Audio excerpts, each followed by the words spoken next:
오늘 말씀은 시편 28편 3절부터 5절 말씀을 보겠습니다. 시편 28편 3절부터 5절입니다.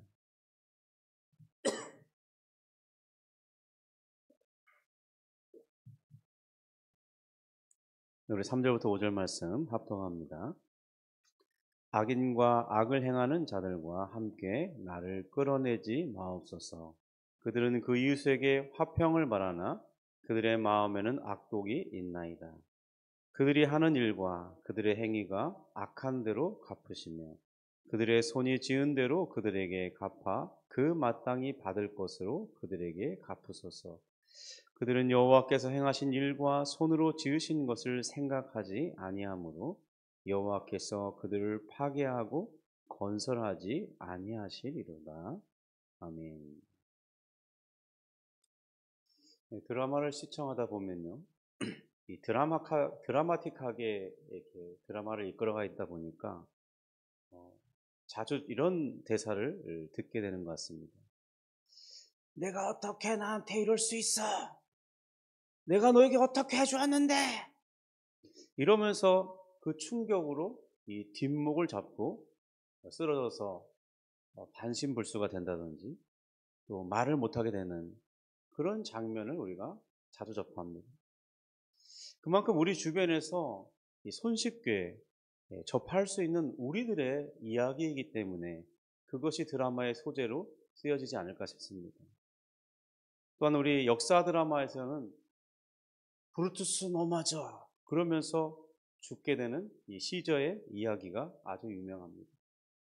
줄리어스 시저가 이제 황제로서 군림하게 되는 것을 반대한 이 원로원들의 암살 계획에 그가 신임했고 그가 아들처럼 여겼던 브루투스마저 가담했다는 것에 깊은 배신감으로 죽기 그 마지막에 한 말이 바로 브루투스 너마저 이런 말입니다.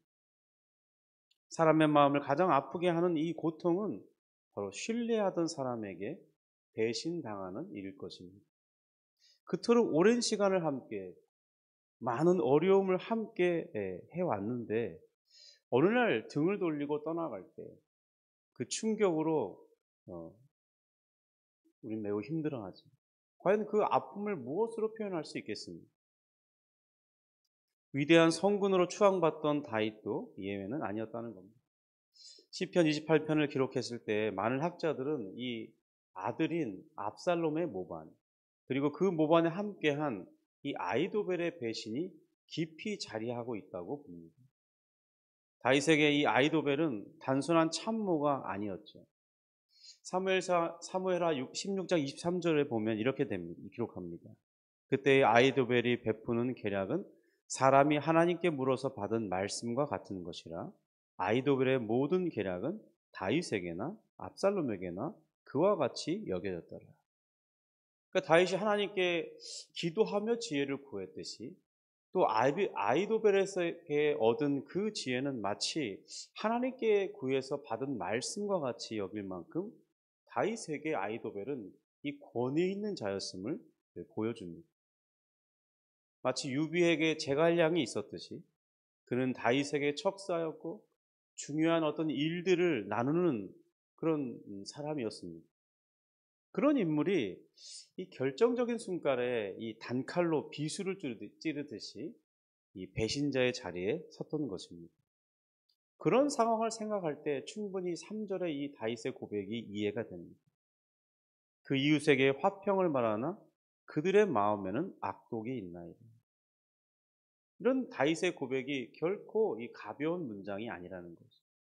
겉으로는 평화를 말했지만은 사실 속으로는 악을 품고 있었던 것입니다. 이것이 아이도벨을 통해서 잘 드러나는데요. 다윗이 이렇게 가장 신뢰했던 이들로부터 겪은 이 깊은 상처와 충격이 고스란히 이 시에 담겨져 있는 것 같습니다. 이 다윗의 고백이 오늘 우리에게도 깊은 공감을 가지게 하는데요. 오늘 한번 본문을 살펴보면서 그러한 내용을 우리가 보기 원합니다. 우리는 주변에 가까운 사람들의 이런 이중성 때문에 깊은 상처를 받곤 합니다. 3절을 다시 한번 보면요. 같이 읽어볼까요? 악인과 악을 행하는 자들과 함께 나를 끌어내지 마옵소서. 그들은 그 이웃에게 화평을 말하나 그들의 마음에는 악독이 있나이다. 이 다윗과 함께했던 충성된 인물들에 대한 소개가 이 성경 여러 곳곳에 나옵니다.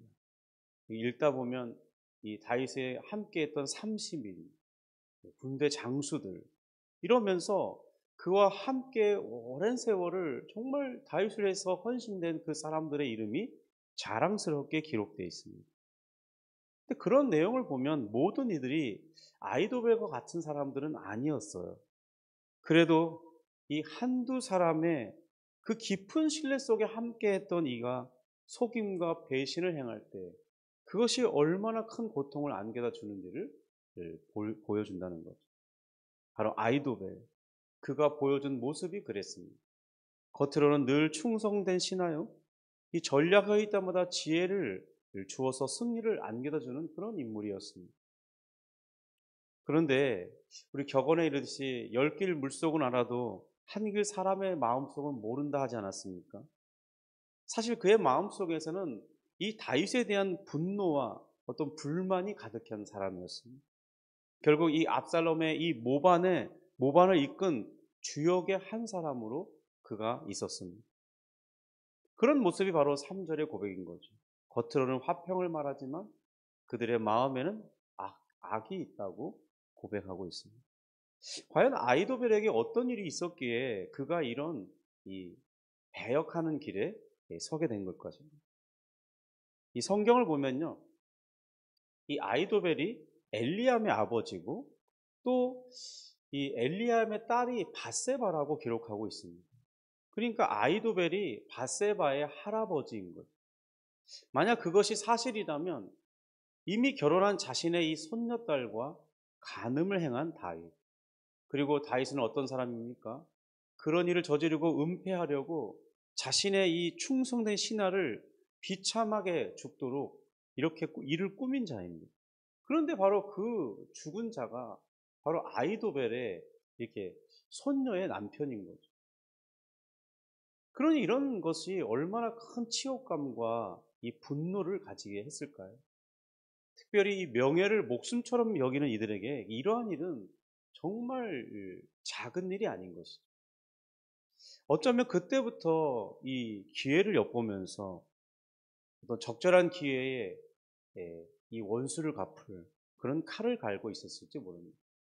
그러면서 늘 다윗 옆에서는 그에게 정말 벗이 되어주고 위로자가 때로는 상담자가 되어주고 그랬으니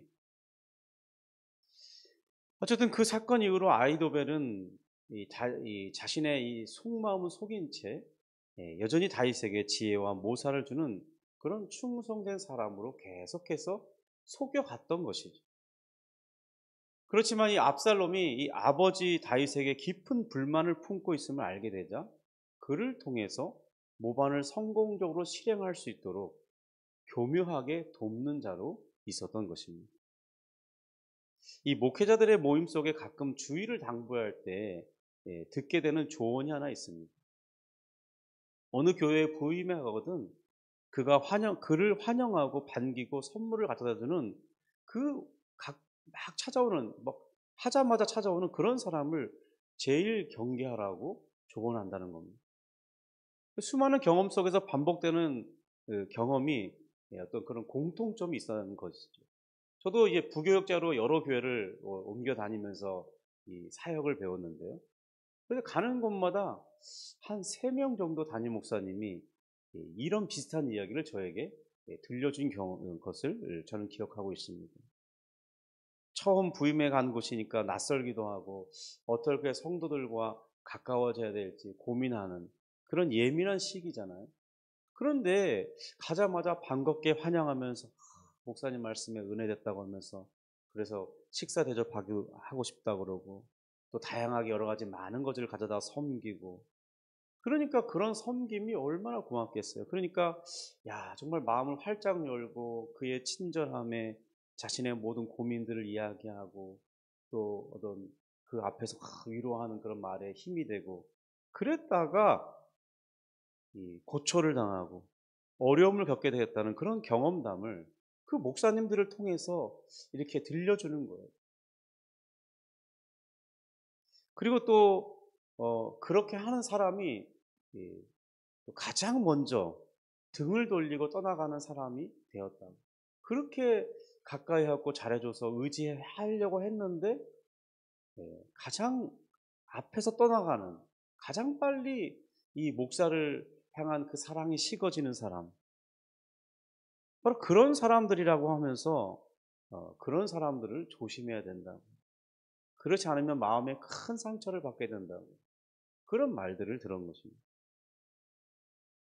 하나님께서는 이렇게 겉과 속이 다른 이중적인 이들을 결코 좌시하지 않습니다. 언젠가는 반드시 심판하시죠. 4절입니다. 그들이 하는 일과 그들의 행위가 악한 대로 갚으시며 그들의 손이 지은 대로 그들에게 갚아 그 마땅히 받을 것으로 그들에게 갚으소서. 다윗은 이렇게 기도하죠. 하나님, 그들의 그 악한 행위대로 그들에게 갚아 주옵소서. 우리 예수님께서도 이렇게 이중적인 사람들, 위선하는 사람들을 향해서 강하게 경고하신 적이 있습니다. 마태복음 23장 27절 28절에 보면요, 이렇게 말하죠. 화실저 외식하는 서기관들과 바리새인들이요, 해친한 무덤 같으니 겉으로는 아름답게 보이나 그 안에는 죽은 사람의 뼈와 모든 더러운 것이 가득하도다. 이와 같이 너희도 겉으로는 사람에게 옳게 보이되 안으로는 외식과 불법이 가득하도다. 예수님께서도 이렇게 직접적으로 겉으로는 참 선하고 말씀을 가르치는 자들이고 선한 것을 이끄는 사람들이라고 보이는데, 결국 그렇게 하는 이유가 자신들의 속마음에 이 부패한 것을 채우려는 그런 사람들이었다는 거죠.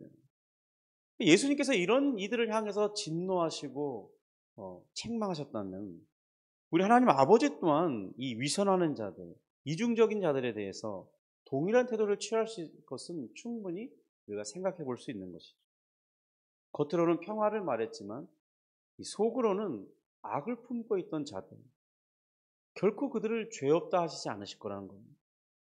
왜냐하면 그들의 그런 행위는 이 공동체를 파괴하고 어떤 진실한 관계를 훼손하고 또 거짓을 이 덕의 옷으로 감추는 그런 아주 좋지 않은 것들이기 때문입니다. 이 아이도벨의 죽음이 그것의 상징적인 신뢰입니다. 그는 지혜롭고 총명했어요. 그렇지만 이 불의한 길에 약속된 결과는 피할 수 없었죠. 하나님의 질서와 반대되는 길을 택할 때 그의 지혜는 그를 살리지 못했습니다. 다윗은 아이도벨이 압살롬의 반역에 가담한 것을 알고 하나님께 먼저 기도했습니다. 사무엘하 15장 31절을 보면 이렇게 기록합니다. 어떤 사람이 다윗에게 알리되 압살롬과 함께한 모반한 자들 가운데 아이도벨이 있나이다 하니, 다윗이 이르되 여호와여 원하옵건대 아이도벨의 모략을 어리석게 하옵소서 하니라. 이 아이도벨의 모략이 얼마나 정말 대단한 것인지, 또 자신에게 충분히, 그러니까 이전에 자신을 도와서 승리케 한 그 사람의 지혜가 대단한 것이기 때문에 결국 그 사람의 이 모략이 잘 통한다면 결국 나도 그렇게 될 것이라는 것을 알고 있었던 거예요. 그래서 그는 하나님 앞에 기도한 것입니다. 또한 이 다윗은 그를 돕던 또 다른 사람 후세가 있었습니다. 그에게 부탁해서 어찌하든지 아이도벨의 모략이 성립하지 못하게, 압살롬이 그것을 선택하지 못하도록 해달라고 부탁하고 떠납니다. 사무엘상 15장 32절부터 있는데요. 34절까지입니다. 다윗이 하나님을 경배하는 이 마르턱에 이를 때에 아렉 사람 후세가 옷을 찢고 흙을 머리에 덮어쓰고 다윗을 맞으러 온지라. 다윗이 그에게 이르되 내가 만일 나와 함께 나아가면 내게 누를 끼치리라. 그러나 내가 만일 성읍으로 돌아가서 압살롬에게 말하기를 왕이여 내가 왕의 종이니이다. 전에는 내가 왕의 아버지의 종이더니 이제는 내가 왕의 종이니이다 하면 내가 나를 위하여 아이도벨의 모략을 패하게 하리라. 정말 다윗에게 이런 충성된 사람들이 있었기에 망정이지 없었다면 어찌할 건 모르겠습니다. 어쨌든 하나님께서는 이 다윗의 기도를 들어주셨습니다. 압살롬은 다윗이 예상한 대로 아이도벨에게 이후에 어떻게 해야 할 일들을 물었습니다. 그는 지혜롭게 여러 가지 일들의 순서를 말해 주었죠. 그때 하나님께서는 그의 그 지혜로운 모략을 어리석게 돌아가도록 후세를 사용하셨고, 후세의 말이 이 압살롬과 듣는 모든 사람들에게 더 지혜롭게 들리게 함으로써 이 아이도벨의 모략이 수포로 돌아가고, 결국 그는 자신의 집에 돌아가서 자신의 이런 행한 일들의 결과를 예측하고 자신의 생명을 끊는 그런 결과를 돌아갑니다. 성도 여러분, 사도 바울도 우리에게 언급한 적이 있듯이 하나님을 믿는 사람들은 이 자신이 직접 원수를 갚으려 해서는 안 될 것입니다. 로마서 12장 17절 19절을 보면 이렇게 기록됩니다. 아무에게도 악을 악으로 갚지 말고 모든 사람 앞에서 선한 일을 도모하라.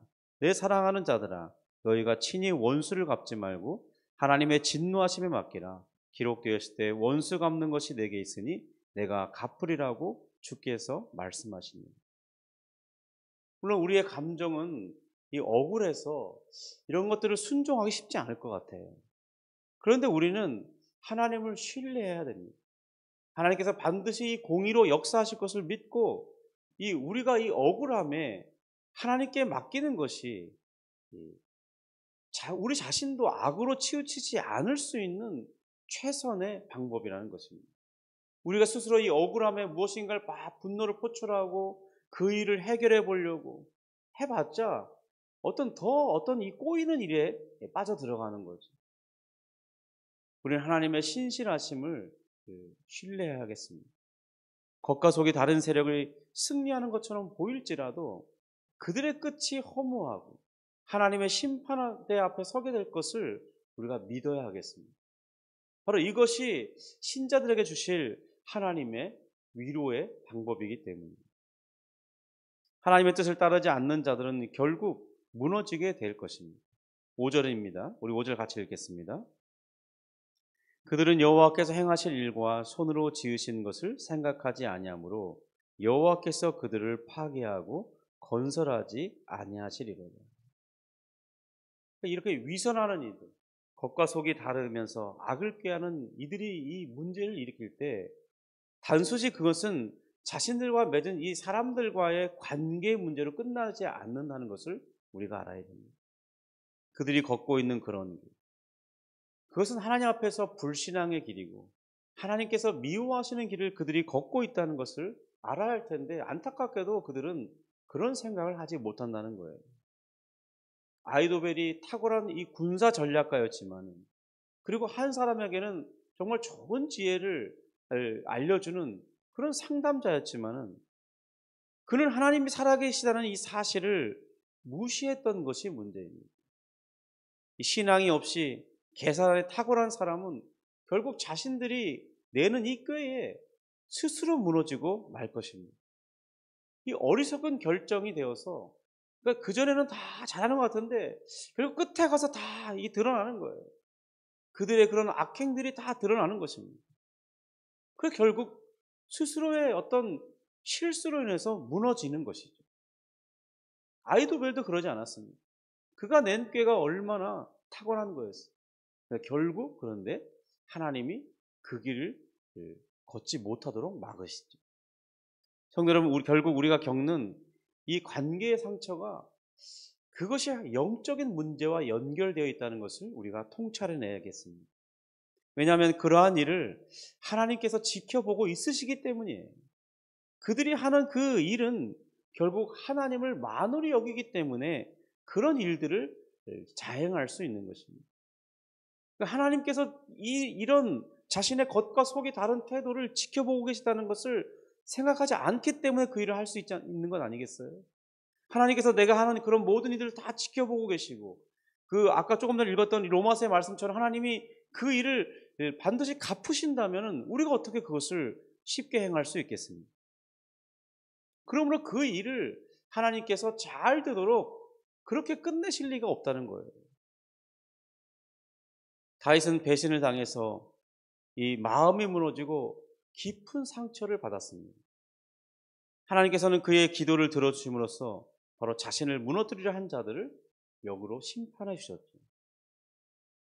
이 사람들의 뜻을 따르면 또한 이 자신도 잘못된 길에 들어설 수 있지만은, 우리가 그런 어려운 중에도 하나님을 의지하고 하나님께 심판을 맡기면요, 정말 우리가 생각하지 못한 그런 방식으로 하나님께서는 우리에게 선한 결과를 가져다 주실 것입니다.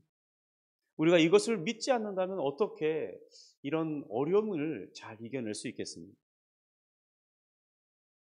우리 야구 경기나 스포츠에서 하는 격언이 있습니다. 끝날 때까지는 끝나는 것이 아니다. 실제로 야구에서 지고 있던 그런 이 팀이 이 경기 9회 말 마지막에 역전 홈런을 통해서 이 결과를 뒤집는 일들이 종종 있습니다. 그래서 그런 말이 나온 거예요. 끝날 때까지는 끝난 게 아니다. 우리가 볼 때도 과정은 다 진 것 같아요. 여러분, 그런 이 겉은 선하지만 속으로는 악을 도모하는 자들의 이런 이 꾀가 얼마나 타고납니까? 그러니까 그들은 잘 되는 것 같고 나는 패배자고 또 억울함을 당하는 자고, 이렇게 어떤 좋지 않은 그런 결과 속에 끝나는 게 아닌가, 이렇게 생각하기 쉽습니다. 그런데 그 결과가 다르다는 것입니다. 마치 야구 경기의 9회 말 경기에서 뒤집는 것처럼 다를 수 있다는 겁니다. 배신으로 인한 상처는 깊을 수밖에 없죠. 그러나 우리가 그 일을 하나님께 맡길 때 하나님께서는 가장 세밀하게 우리 아픔을 해결해 주실 것입니다.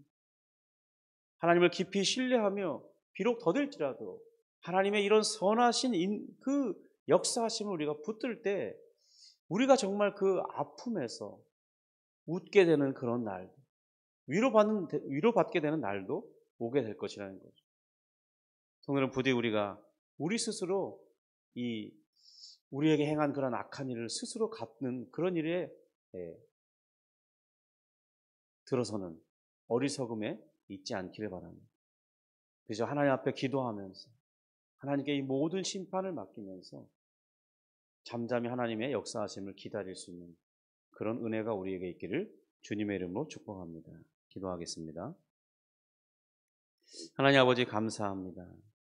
주님, 우리가 생각지 못했던 그리고 가장 가까운 사람들에게 당하는 그런 일들은 우리 마음을 너무나 아프게 하고, 정말 세상은 믿을 만한 세상이 못 되는구나. 정말 그 배신감 때문에 감정을 추스르지 못할 때가 너무나 많습니다. 하나님, 직장 안에서 믿었던 동료가 또 직장 상사가 좋게 말해놓고 나중에 다른 결과를 가져다 줄 때, 또 내 앞에서는 그렇게 잘해주더니 사실은 그 사람이 다 나의 험담을 다른 이들에게 하고 돌아다닐 때, 그런 일들을 알게 될 때, 또 가까운 사람이 배신을 때리고 혹은 가정을 파탄시키는 그런 일들 행할 때 하나님, 정말 어떻게 그 일들을 감당할 수 있겠습니까? 그러나 주님, 우리가 그런 이들을 우리가 직접 원수 갚는 일에 나서는 게 아니라 하나님께 그 일을 맡기고 하나님께 기도하며 오랜 기다림 속에 하나님의 선하신 인도하심을 보는 우리가 되기를 원합니다. 결코 하나님께서 그 일을 그렇게 끝나도록 하시지 않으실 것을 우리가 바라보면서 하나님의 인도하심을 끝까지 신뢰하는 그런 믿는 자들로 살아갈 수 있도록 도와주옵소서. 하나님께서 선하게 역사하셔서 다윗에게 결국 다시 그 왕위를 돌려주신 것처럼 우리에게도 좋은 결과를 주심으로써 우리를 위로하시고 하나님이 선하시다는 것을 알게 하실 것을 생각하면서 주님, 오늘의 고통을 잘 이겨낼 수 있기를 원합니다. 주님, 오늘 또다시 우리가 주님 앞에 기도합니다. 주님, 머릿속에 기도할 때 주께서 들으시고 응답하여 주십니다. 우리의 기도에 돕는 힘을 더하여 주옵소서. 감사하며 예수님의 이름으로 기도합니다. 아멘. 하늘에 계신 우리 아버지여, 이름이 거룩히 여김을 받으시오며 나라가 임하시오며 뜻이 하늘에서 이룬 것 같이 땅에서도 이루어지이다. 오늘날 우리에게 일용할 양식을 주옵시고 우리가 우리에게 죄 지은 자를 사하여 준 것 같이 우리 죄를 사하여 주옵시고 우리를 시험에 들게 하지 마옵시고 다만 악에서 구하옵소서. 대개 나라와 권세와 영광이 아버지께 영원히 있사옵나이다. 아멘.